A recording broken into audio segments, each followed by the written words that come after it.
Hello student, welcome to my channel chemistry for all. कैसे हैं आप सब लोग? उम्मीद है कि आप लोग अच्छे होंगे। मैं अनस आपके बीच में फिर हाजिर हो गया हूँ थर्मोडायनेमिक्स का अगला लेक्चर लेके। इससे पहले हम लोगों ने पढ़ा था second law of thermodynamics. Second law जो कि हमारा क्यों आया, फर्स्ट लॉ में क्या क्या लिमिटेशंस थी, वो मैंने लिमिटेशंस भी आपके सामने डिस्कस करा था। तो अभी तक नहीं देखा है तो वहाँ पर जाके हमारा लेक्चर ज़रूर देखिए, हमारी प्रीवियस वीडियो। और आज की वीडियो में मैं बताऊँगा आपको सेकंड लॉ जो मैंने समझाया था कि सेकंड लॉ में स्पॉन्टेनियस बताते हैं किस डायरेक्शन में हमारा प्रोसेस होगा, किस डायरेक्शन में हमारा प्रोसेस नहीं होगा। ये सेकंड लॉ ने बताया था, ठीक है। ये प्रोसेस हमारा होगा, ये प्रोसेस हमारा नहीं होगा, यानी स्पॉन्टेनिटी पर बात करी थी। तो आज के लेक्चर में हम आपको बताते हैं कि स्पॉन्टेनियस प्रोसेस कौन सा होता है और नॉन स्पॉन्टेनियस प्रोसेस कौन सा होता है, ओके। और फिर हम इसके बारे में आगे अगला बताएंगे कि स्पॉन्टेनिटी जो हमारा डिपेंड करता है वो किन किन फैक्टर पर डिपेंड करता है, वो आगे लेक्चर में आएगा, ठीक है। तो हमारे चैनल्स पर अगर नए हैं तो हमारे चैनल को सब्सक्राइब करिए, हमारी वीडियो को लाइक करिए, कमेंट करिए, वीडियो लास्ट तक जरूर देखिए, बहुत ही मजा आने वाला है, बहुत इंटरेस्टिंग होने वाली है। आप लोग को थर्मोडायनेमिक्स एकदम बहुत बढ़िया से समझ में आ रहा होगा। तो चलिए पढ़ते हैं। तो चलिए पढ़ते हैं स्पॉन्टेनियस और नॉन स्पॉन्टेनियस के कौन कौन से प्रोसेस होते हैं, ठीक है। तो देखिए अभी तक जो हमारा सेकेंड लॉ था, सेकेंड लॉ ने यही बताया कि कौन सा प्रोसेस होगा, कौन सा प्रोसेस नहीं होगा, कौन सा प्रोसेस स्पॉन्टेनियस होगा, कौन सा प्रोसेस नॉन स्पॉन्टेनियस होगा। तो अभी हमको ये जानने की ज़रूरत है कि स्पॉन्टेनियस प्रोसेस क्या होता है और नॉन स्पॉन्टेनियस प्रोसेस क्या होता है, ठीक है। अभी तक के मैंने आप लोग को ये सब बता दिया और आपको स्टेटमेंट बताया था थर्मोडायनेमिक्स सेकेंड लॉ की, ठीक है। जितनी सारी स्टेटमेंट थी मैंने बताया। तो चलिए पढ़ते हैं स्पॉन्टेनियस और नॉन स्पॉन्टेनियस प्रोसेस क्या होता है, ठीक है। तो देखिए स्पॉन्टेनियस प्रोसेस वो होता है capable to proceeding in a given direction with no external energy being needed, यानी ऐसे प्रोसेस जिनको होने के लिए एक्सटर्नल एनर्जी की ज़रूरत नहीं पड़ती है, ऐसे प्रोसेस जो खुद ब खुद हो जाते हैं, मतलब अपने आप हो जाते हैं, ठीक है। ऐसे प्रोसेस जो अपने आप हो जाते हैं, ठीक है, उस प्रोसेस को क्या बोलते हैं? Spontaneous process, tendency to occurs itself, ठीक है। ऐसे प्रोसेस जो अपने आप हो जाते हैं, वही चीज़ लिखा हुआ है capable to proceeding in a given direction with no external energy being needed, यानी इनको होने के लिए कोई एक्सटर्नल एनर्जी की ज़रूरत नहीं होती है, ठीक है। अब देखिए ये तीन तरीके से हो सकते हैं, बाय इटसेल्फ हो सकते हैं, बाय प्रॉपर इनिशिएशंस हो सकते हैं, अंडर गिवन डायरेक्शंस होते हैं, ठीक है। ये तीन तरीके से हो सकते हैं। तो देखिए इसका एग्जांपल क्या, बाय इटसेल्फ कैसे हो सकते हैं?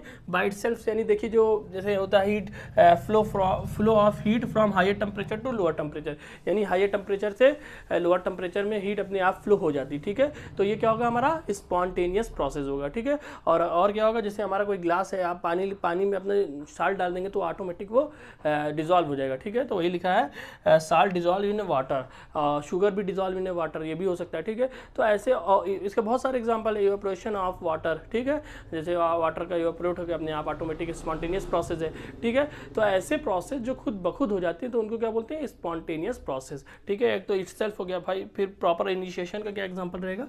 By proper initiation. तो देखिए बाई प्रॉपर इनिशिएशन उसको करने के लिए थोड़ी सी कुछ ना कुछ की ज़रूरत रहती है, ठीक है।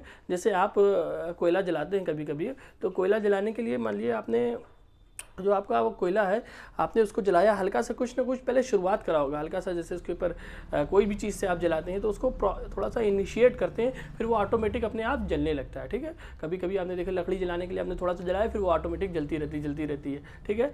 तो वो स्पॉन्टेनियस प्रोसेस इस तरीके के एग्जाम्पल जैसे ये हो गया, कार्बन है और ऑक्सीजन, कार्बन थोड़ी सी इसको इग्निशन की ज़रूरत रहेगी, फिर ये कार्बन डाइऑक्साइड बन जाता है, ठीक है। ऐसे ही हाइड्रोजन गैस है और ऑक्सीजन गैस है, तो इसको इलेक्ट्रिक स्पार्क देंगे, फिर क्या बन जाएगा? वाटर बन जाएगा, ठीक है। तो ऐसे ही जो प्रोसेस को थोड़ी सी मतलब इनिशिएट करने की ज़रूरत पड़ती है, तो वो भी हमारे क्या होता है? स्पॉन्टेनियस प्रोसेस होता है। इसके ये एग्जाम्पल हो गया, ठीक है। और जैसे लकड़ी जलती है तो उसको हल्का सा जलाएंगे, फिर वो ऑटोमेटिक जलने लगेगी, ठीक है। तो ये सब एग्जाम्पल हो गया कौन सा?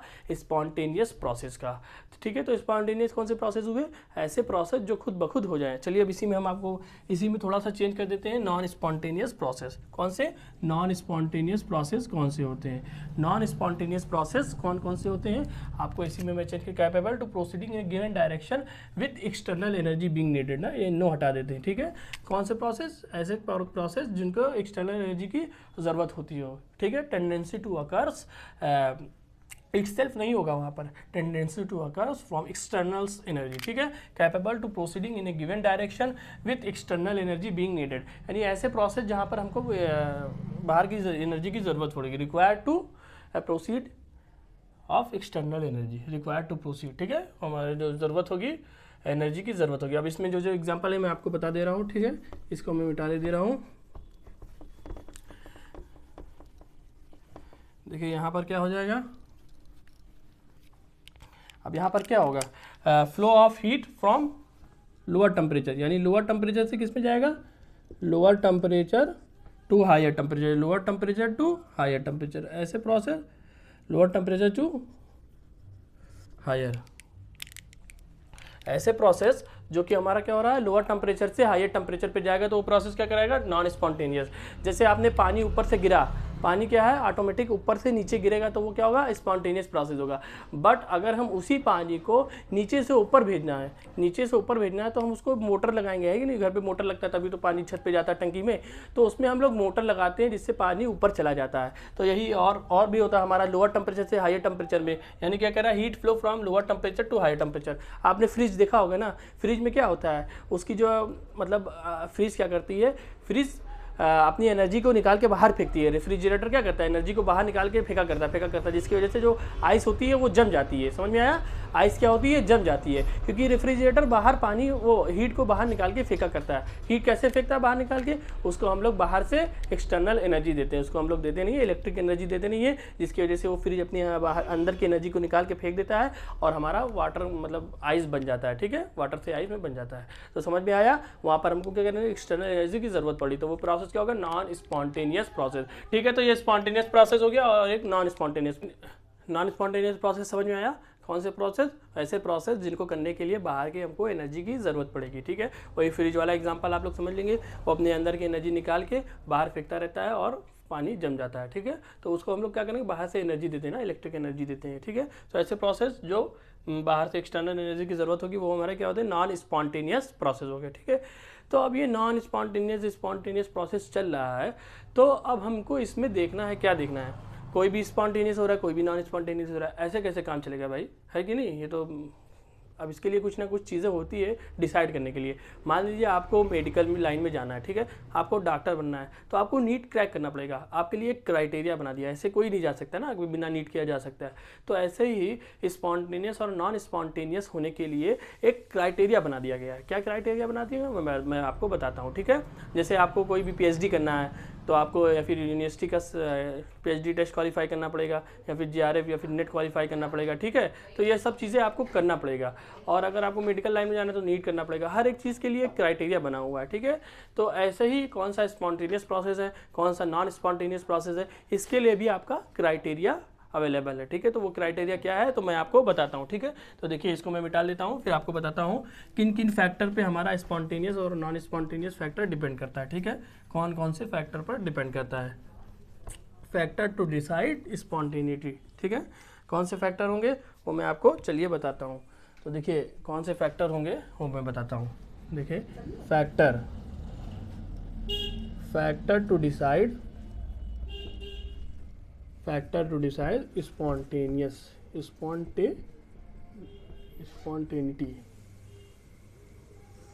फैक्टर टू डिसाइड स्पॉन्टेनिटी, देखिए कितने फैक्टर डिसाइड करते हैं, 3 फैक्टर डिसाइड करते हैं, पहला, दूसरा और तीसरा। पहला फैक्टर क्या है, डेल्टा H। दूसरा फैक्टर क्या है, डेल्टा S। डेल्टा H यानी इंथैल्पी चेंज, डेल्टा यानी इंथैल्पी चेंज। ठीक है, इंथैल्पी चेंज, ऐसे प्रोसेस जिसमें इंथैल्पी चेंज, अभी मैं बताऊंगा कैसे इंथैल्पी, डेल्टा H क्या होगा तो हमारा स्पॉन्टेनियस होगा, और डेल्टा H क्या होगा तो हमारा नॉन स्पॉन्टेनियस होगा। दूसरा प्रोसेस क्या होगा, डेल्टा S यानी इंट्रॉपी चेंज। ठीक है, तो ये हमारा डिसाइड फैक्टर होगा। पहला हो गया, दूसरा हो गया, तीसरा हमारा क्या होगा, तीसरा होगा हमारा डेल्टा G यानी गिव्स फ्री एनर्जी, लिखते रहिए साथ में आप लोग, गिव्स फ्री एनर्जी। तो ये 3 फैक्टर डिसाइड करेगा आपका कौन सा, डेल्टा H, डेल्टा S और डेल्टा G। ठीक है, तो ये बताया गया कि डेल्टा H अगर हमारा नेगेटिव होगा तो हमारा प्रोसेस क्या होगा, स्पॉन्टेनियस होगा। डेल्टा H नेगेटिव होगा यानी एक्सोथर्मिक रिएक्शंस होंगे तो वो हमारा स्पॉन्टेनियस होगा। बट कहीं कहीं देखा गया डेल्टा H हमारा पॉजिटिव भी है, डेल्टा H जो है हमारा पॉजिटिव भी है, फिर भी हमारा क्या हो रहा है, वो स्पॉन्टेनियस प्रोसेस हो रहा है। ठीक है, तो क्या बताया गया था कि हमारा डेल्टा H क्या होगा, डेल्टा H अगर निगेटिव है तो वो हमारा क्या होगा, स्पॉन्टेनियस होगा। ठीक है, डेल्टा H क्या होगा, निगेटिव होगा तो स्पॉन्टेनियस होगा। और ये प्रोसेस जिसमें निगेटिव होगा यानी एनर्जी बाहर निकल रही है। ठीक है, कोई रिएक्शंस है जैसे A से किस में बन रहा है, B में बन रहा है, A से B बन रहा है, और प्लस यहाँ से कुछ ना कुछ एनर्जी निकल रही है। ठीक है, क्या निकल रही है, एनर्जी निकल रही है। तो ये प्रोसेस क्या कहलाता है, ये प्रोसेस कहलाता है एक्सोथर्मिक, ये प्रोसेस क्या कहलाता है, एक्सोथर्मिक। तो एक्सोथर्मिक का हमारा डेल्टा एच क्या होता है, डेल्टा एच हमारा क्या होता है, निगेटिव होता है, डेल्टा एच निगेटिव होता है। तो ऐसे प्रोसेस जिनका डेल्टा एच निगेटिव होगा यानी एनर्जी बाहर निकल रही है, तो वो प्रोसेस क्या होगा, हमारा स्पॉन्टेनियस प्रोसेस होगा। वो प्रोसेस क्या होगा, स्पॉन्टेनियस प्रोसेस होगा, ठीक है। बट ऐसा देखा गया कुछ कुछ प्रोसेस में हमारा डेल्टा एच यानी डेल्टा एच जो हमारा पॉजिटिव है यानी इंडोथर्मिक रिएक्शन है, तो वहाँ पर भी हमारा क्या हो रहा था, यानी डेल्टा एच अगर हमारा इन सम रिएक्शन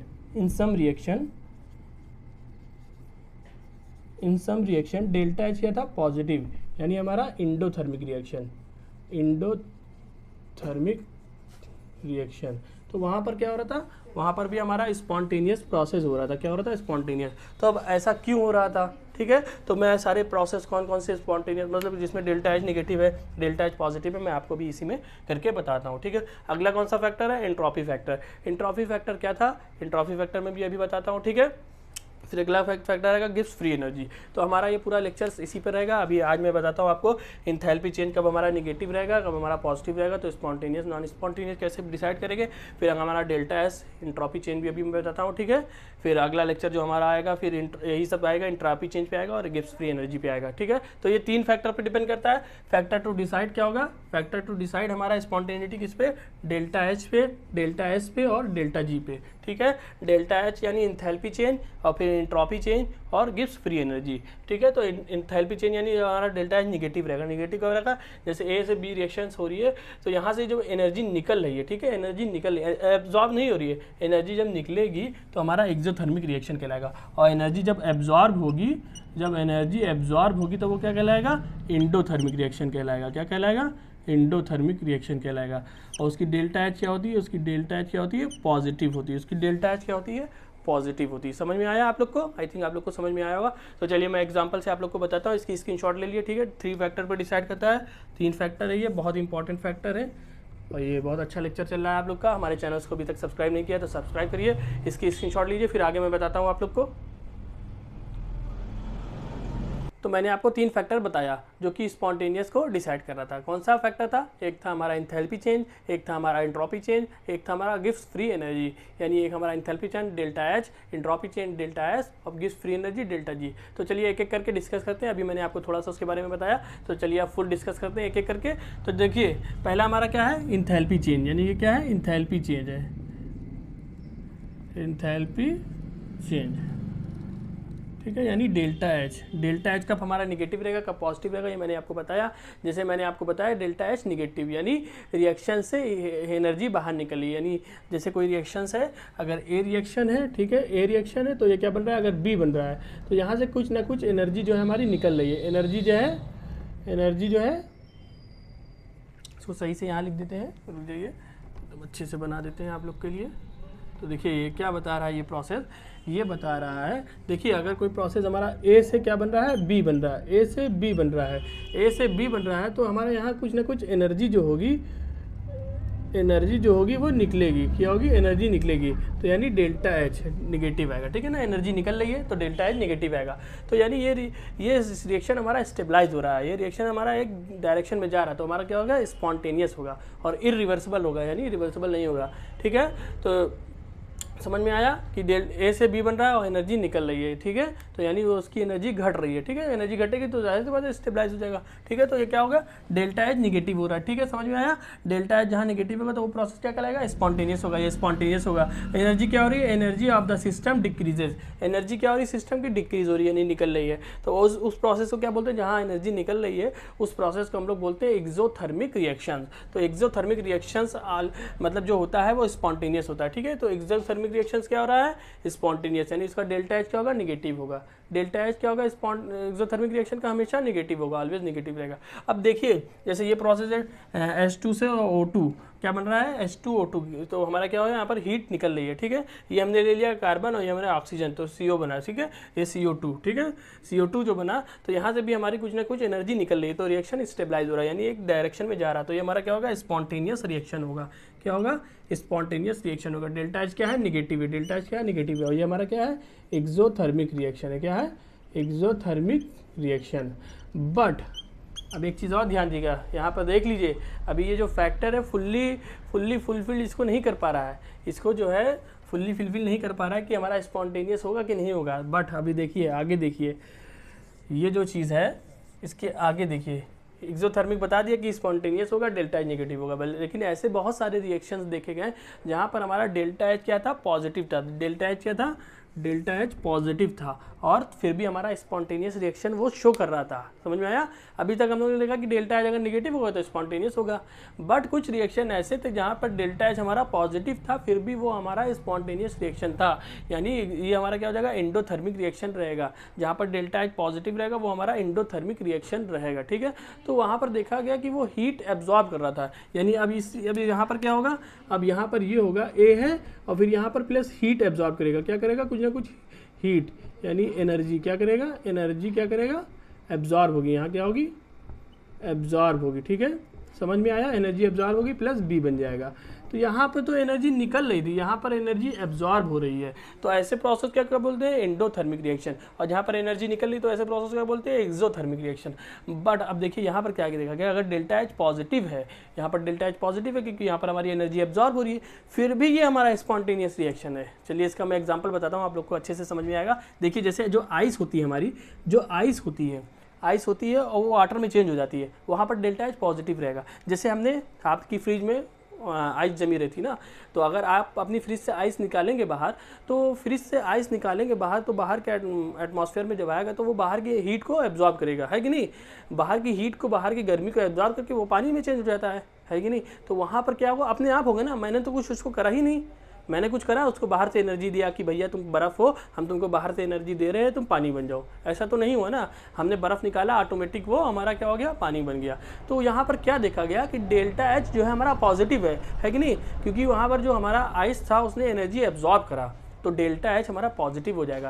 यानी जैसे हमने फ्रिज से आइस निकाला तो वो हीट हमारी एटमॉस्फेयर की एब्जॉर्ब करेगा और हमारा वाटर में चेंज हो जाएगा। तो ये प्रोसेस क्या होगा, ये प्रोसेस भी हमारा क्या होगा, स्पॉन्टेनियस, अपने आप हो रहा है ना। जैसे वाटर है, वाटर लिक्विड है, वाटर लिक्विड ऑटोमेटिक अपने आप, जैसे सब देखते नहीं है कि वाटर लिक्विड इवापोरेट हो जाता है, तो देखते होंगे। तो यहाँ पर भी क्या होता है, ऑटोमेटिक होता है ना, जो वाटर होता है वो इवापोरेट ऑटोमेटिक होता है। तो ये भी प्रोसेस हमारा क्या होगा, स्पॉन्टेनियस। डेल्टा एच क्या हमारा पॉजिटिव है, यहाँ पर भी डेल्टा एच पॉजिटिव है।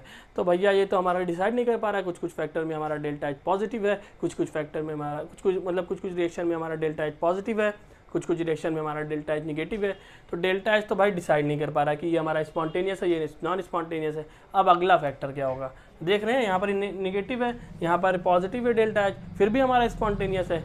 तो कुछ अब भाई ये पूरा डिसाइड नहीं कर पा रहा है, डेल्टा एच हमारा पूरा डिसाइड नहीं कर पा रहा है। तो अगला फैक्टर हमारा क्या आएगा, अगला फैक्टर हमारा आएगा एंट्रोपी चेंज। ठीक है, तो डेल्टा एस। तो कैसा लगा डेल्टा एच, बहुत बढ़िया समझ में आया होगा आप लोग को, आई होप। तो अब पढ़ते हैं हम लोग एंट्रोपी चेंज। ठीक है, इसकी स्क्रीनशॉट लीजिए फटाक से, फिर हम लोग पढ़ते हैं एंट्रोपी चेंज यानी डेल्टा एस। फिर वो फैक्टर हमारा क्या बताता है, चलिए मैं उसको आपको बताता हूँ। इसकी स्क्रीनशॉट लीजिए फटाक से, आप लोग पढ़ते हैं हम लोग एंट्रोपी चेंज। ठीक है, अभी तक हम लोग ने क्या पढ़ा, इंथैल्पी चेंज। कब हमारा डेल्टा एच निगेटिव हो रहा था, डेल्टा एच पॉजिटिव हो रहा था, तो क्या हो रहा था, एक्सोथर्मिक एंडोथर्मिक, मैंने आपको फुल डिटेल में बताया। तो चलिए अब पढ़ते हैं एंट्रोपी चेंज। ठीक है, एंट्रोपी क्या होता है, एंट्रोपी क्या होता है, रैंडमनेस। एंट्रोपी क्या होता है, रैंडमनेस। तो एंट्रोपी मतलब क्या होता है, रैंडमनेस। तो देखिए डेल्टा एच चेंज का tendency to achieve maximum disorderness, यानी मैक्सिमम डिसऑर्डरनेस यानी मैक्सिमम रैंडमनेस। वही चीज़, रैंडमनेस और डिसऑर्डरनेस एक ही चीज़ है। तो कोई भी सिस्टम है तो वो चाहता है कि हम मैक्सिमम उसके अंदर जो हमारा रैंडमनेस बहुत ज़्यादा रहे, इधर उधर भागते रहे तो हम ज़्यादा स्टेबल रहेंगे, है कि नहीं। उसके अंदर डिसऑर्डर रहेगा। ठीक है, तो देखिए बहुत से रास्ते होते हैं जो सिर्फ ऑर्गेनाइज फॉर्म में, तो एक ही रास्ता है, लेकिन बहुत से रास्ते ऐसे होते हैं जो सिस्टम को डिसऑर्गेनाइज फॉर्म में कर देते हैं। जैसे अपना ही एग्जांपल समझ लीजिए आप, मतलब आपको कामयाब होने के लिए एक ही रास्ता है। जैसे आपको अच्छा, मतलब जो आपको पढ़ाई लिखाई है तो आपको पढ़ना लिखना ही पड़ेगा, एक ही रास्ता है आपको सक्सेस होने के लिए, आपको समाज में सक्सेस होने के लिए, आपको एक अच्छा इंसान बनने के लिए आपको पढ़ना ज़रूरी है। ठीक है, तो एक रास्ता है सिर्फ पढ़ाई, और बाकी बिगड़ने के लिए तो बहुत सारे रास्ते हैं। जब पढ़ाई कुछ भी कर सकते हैं बिगड़ने के लिए, है कि नहीं, बहुत सारे रास्ते हैं, लेकिन आपको सुधरने के लिए सिर्फ एक ही रास्ता है, पढ़ाई। तो देखिए बिगड़ने के लिए रैंडमनेस रहता है, ज़्यादा ज़्यादा इंसान भागा कहता है, लेकिन जो पढ़ाई है तो आप सिर्फ एक ही रास्ते पे जा सकते हैं, तो वो आपको कौन सा ऑर्गेनाइज फॉर्म है, तो वहाँ पर और जो हमारा इधर उधर भागते रहते हैं बिगड़ना जिसको कहते हैं, तो वो रैंडमनेस होता है, समझ गए।